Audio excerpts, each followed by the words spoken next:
qui nous empêcherait de vous tuer et de prendre tout ce qu'on souhaite.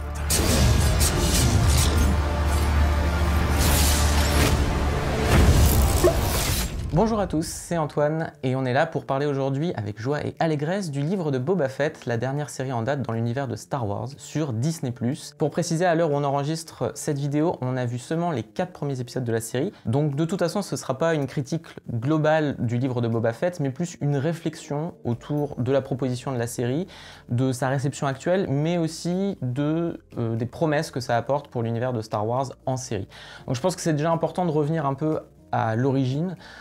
du projet, qui était donc un spin-off amorcé par la saison 2 de la précédente série Star Wars, à savoir The Mandalorian, et la saison 2 a assumé clairement d'être une sorte de tronc muni de multiples embranchements pour une porte ouverte vers plein de spin-offs, dont le premier était donc le livre de Boba Fett, annoncé à la toute fin du dernier épisode de la saison 2 de The Mandalorian. Et ça apporte un peu la première question que je voulais poser ici, qui est que pour un premier spin-off, on peut discuter le choix de prendre une histoire autour d'un mec qui ressemble fondamentalement comme deux gouttes d'eau à l'autre personnage de la précédente série, puisque donc, voilà, le Mandalorian était un personnage foncièrement inspiré par Boba Fett, personnage qui était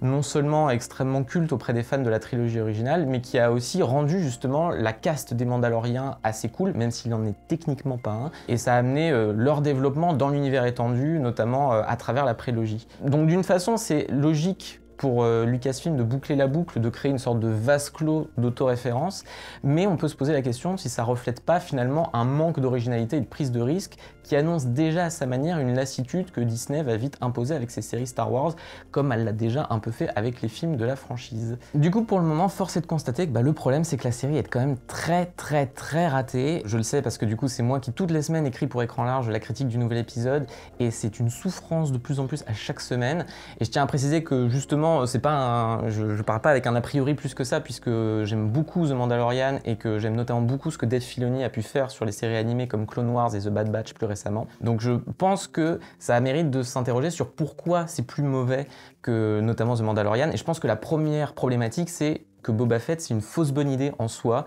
C'est une sorte de piège, puisque le personnage est culte, non pas parce qu'il a été justement développé énormément au fil du temps, mais parce que c'est un personnage mutique, extrêmement minimaliste, qui évoque surtout la puissance des designs évocateurs de Star Wars. C'est avant tout son armure qui le rendait aussi charismatique dans l'Empire contre-attaque et dans le Retour du Jedi, et qui a fait d'ailleurs que sa figurine notamment a été un énorme succès à l'époque de la sortie du film. Et forcément, les fans ont râlé quand dans le Retour du Jedi, ce pauvre Boba a dû tomber dans la bouche du Sarlacc de manière un peu ridicule, ce qui a d'ailleurs amené les fans à longtemps penser qu'il n'était pas mort. Et plus tard, ce développement du personnage, il a été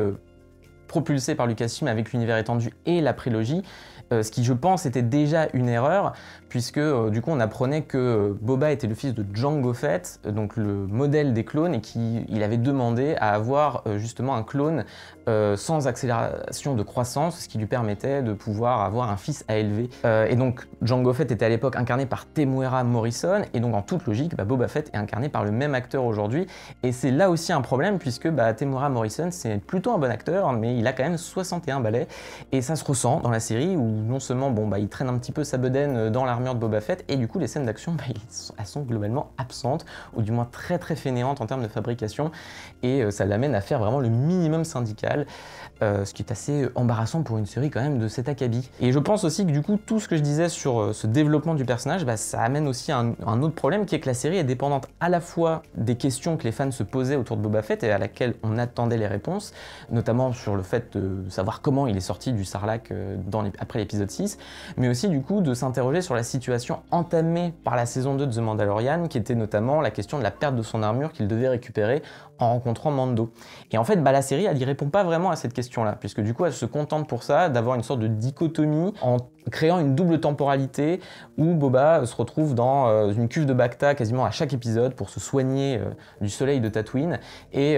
d'avoir des flashbacks assez feignants, et surtout qui ne parviennent jamais vraiment à créer une relation organique avec le présent, où le personnage est censé maintenant devenir un nouveau chef de guerre, et clairement la série n'a aucun intérêt à développer cette histoire-là, et du coup, peine dans sa narration à créer un véritable, non seulement crescendo émotionnel, mais aussi un véritable apport mythologique à ce que ce personnage pourtant culte représente. Mais alors du coup, la question qui se pose à partir de là, c'est pourquoi finalement Boba Fett est aussi mauvais, alors que surtout, en tant que spin-off de The Mandalorian, il est globalement géré par à peu près les mêmes équipes. Alors je pense d'une part que, comme je le disais, il y a le problème de Boba Fett en tant que sujet, mais il y a aussi, je dirais, sans mauvais jeu de mots, l'idée de la force tranquille. À savoir que Jon Favreau et Dave Filoni, donc les showrunners et créateurs de The Mandalorian, ont cherché, et je dirais en toute légitimité, à créer une nouvelle famille autour de Star Wars, une nouvelle génération de cinéastes, comme le voulait justement George Lucas quand il a revendu Lucasfilm à Disney. Sauf que le système de production de The Mandalorian, il avait une spécificité, il avait été pensé pour un régime sériel, et en ayant en tête l'idée que Star Wars, à chaque fois, c'est aussi une révolution industrielle et technologique. Et notamment, ici, il y avait cette idée merveilleuse dans The Mandalorian du volume, c'est-à-dire une sorte de studio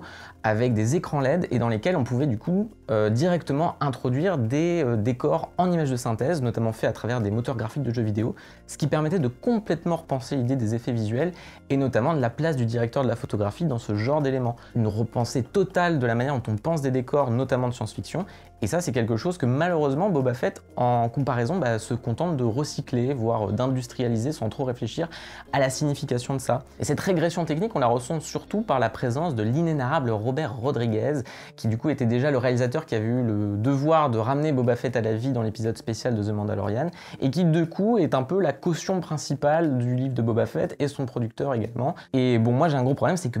Robert Rodriguez, c'est foncièrement un très mauvais cinéaste, c'est quelqu'un qui est connu depuis les années 90 pour la dimension très do-it-yourself, fait avec une poignée de pesos depuis le succès de son premier film El Mariachi, mais pour moi c'est un cinéaste extrêmement feignant, surtout en termes d'action, et soit c'est un moine copiste au mieux qui se contente de plagier les comics qu'il adapte, notamment Sin City, ou c'est un mec qui dissimule vraiment la médiocrité de sa mise en scène derrière ses inspirations pseudo-Z, alors que ce soit à travers les Spy Kids, Machete et tous ces autres trucs-là, et je sais que les mauvaises langues me diront que oui, Alita Battle Angel c'est vachement bien, mais oui, mais si Alita Battle Angel c'est vachement bien, c'est parce que James Cameron avait fait un travail énorme de storyboard avant, et que finalement Rodriguez n'a eu pas grand-chose d'autre à faire que de détricoter la chose et de réaliser derrière. Et je pense que ça, non seulement ça pose problème sur le premier épisode réalisé par Rodriguez et qui est déjà quand même pas ouf quand tu dois inciter les gens à avoir envie de regarder la suite de la série. Mais alors l'épisode 3, mes aïeux, c'est une toute autre mayonnaise, puisque alors là c'est tout simplement un des trucs les plus indigents que Disney+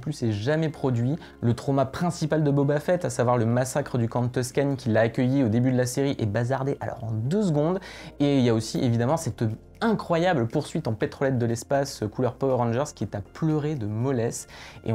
je ne comprends pas qu'une série comme celle-là puisse, avec autant d'argent derrière, puisse faire un truc aussi horrible. Et cette nullité de mise en scène, elle se ressent globalement sur l'utilisation même du volume, cette technologie dont je parlais plus tôt de studio avec des LED, qui est justement un peu cette technologie de tous les possibles et une fenêtre sur un nouveau monde de Star Wars qui est pourtant bien moins bien utilisé que sur The Mandalorian. Ici on voit les contours, il y a beaucoup moins de profondeur de champ et il y a surtout une moins bonne gestion des lignes de fuite, ce qui fait que ça transforme pratiquement toutes les images dans des aplats, une sorte d'accumulation de vignettes nostalgiques qui continue de transformer Star Wars en sorte de musée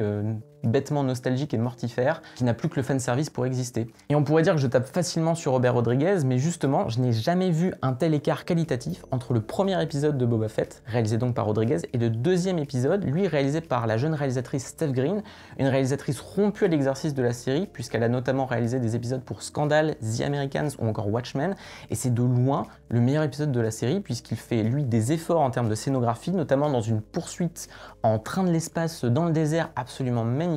pour le coup très bien réalisé, très efficace, et qui convoque notamment de très forts référents comme Lawrence d'Arabie. À partir de ces 4 premiers épisodes, on peut voir plus globalement ce que ça implique dans l'état des séries Star Wars sur Disney+. Et à vrai dire, je pense que Boba Fett est un cas assez intéressant parce qu'il reflète une sorte de dilemme. D'un côté, comme je le disais précédemment, c'est une fausse bonne idée. Je pense que c'est un peu l'échec de la série, un peu à l'instar d'une autre production de Disney, à savoir Solo et Star Wars Story, c'est-à-dire réinvestissement d'un personnage que tout le monde connaît, que tout le monde adule, et c'est un choix a priori logique pour Lucasfilm, mais du coup ça implique de désacraliser complètement ce personnage en lui inventant une backstory qu'on n'a pas forcément demandé et qui très souvent se révèle assez décevante. Et à vrai dire, je pense que à l'inverse, Boba Fett prouve surtout que Disney a tout intérêt à partir vers des personnages moins connus ou même des chronologies moins connues autour desquelles tout est à construire. C'est pour ça d'ailleurs que moi personnellement, la série à venir qui m'intéresse le plus dans le giron de ce que Disney va créer autour de Star Wars, c'est The Acolyte, une série qui sera réalisée par Leslie Headland et qui se déroulera durant la Haute République, c'est-à-dire un pan de la mythologie de Star Wars qui vient d'être créé par Disney et qui se déroule donc 200 ans à peu près avant la menace fantôme. Donc c'est un tout nouveau champ des possibles avec plein de nouveaux personnages, plein de nouvelles menaces et un terrain fertile pour tout créer, y compris d'ailleurs sur une dimension assez nouvelle pour Star Wars, à savoir la dimension LGBTQ, quelque chose que les comics et les livres autour de la Haute République ont commencé à aborder et que là, la série devrait amener plus en avant, comme l'a d'ailleurs exprimé Leslie Headland elle-même. Mais d'un autre côté, les fans prouvent à Lucasfilm que la démarche de Boba Fett est a priori la bonne, puisque l'attente énorme à venir autour des productions Lucasfilm, c'est bien évidemment la série Obi-Wan Kenobi qui va faire revenir Ewan McGregor et Hayden Christensen dans le rôle d'Obi-Wan et d'Anakin, même pour nous raconter une histoire qui a priori semblera assez absurde. On a peu de détails pour l'instant, mais je rappelle quand même qu'Obi-Wan est censé être resté sur Tatooine de l'épisode 3 à l'épisode 4 pour protéger Luke, et que là, visiblement, il va vivre une petite aventure dans d'autres coins de la galaxie sans trop qu'on sache comment. Et dans une moindre mesure, c'est la même chose pour la série Ahsoka Tano, elle aussi introduite par The Mandalorian saison 2, pour montrer que oui, Rosario Dawson pourra avoir le maquillage du personnage adulé de Clone Wars, mais là encore, on sait pas trop ce qu'ils vont avoir à nous raconter, surtout après les événements du retour du Jedi. Mais même avec les gardiens du temple plutôt habiles que sont Jon Favreau et Dave Filoni, pour moi, ça pose un peu un problème, toute cette démarche-là. Ça prouve surtout que Star Wars a bien moins envie d'inventer, de créer de nouveaux horizons, que de combler les trous de ce qui existe déjà, un peu à la manière d'une bête page Wikipédia. Mais au final, la plus grande tristesse autour du livre de Boba Fett, c'est qu'il reflète une idée assez tragique, mais qu'on voyait un peu venir, à savoir que ça y est, Lucasfilm est entré dans une quête de productivité assumée par Disney, un peu au même titre que Marvel ou Pixar. Alors oui, Marvel avait déjà industrialisé son modèle autant en film qu'en série depuis un moment, mais par exemple, plus récemment, Pete Docter, le réalisateur adulé de Lao ou encore de Monstres et compagnie et maintenant directeur de Pixar, a lui-même dit en interview que oui, ça y est, Disney avait imposé à Pixar de produire autant pour Disney+, que pour le cinéma, et on se doute bien que Lucasfilm est un peu rentré dans le même moule maintenant. Moi, ça me pose problème parce que Star Wars était toujours le théâtre d'une exigence au moins technique, surtout comparé à Marvel.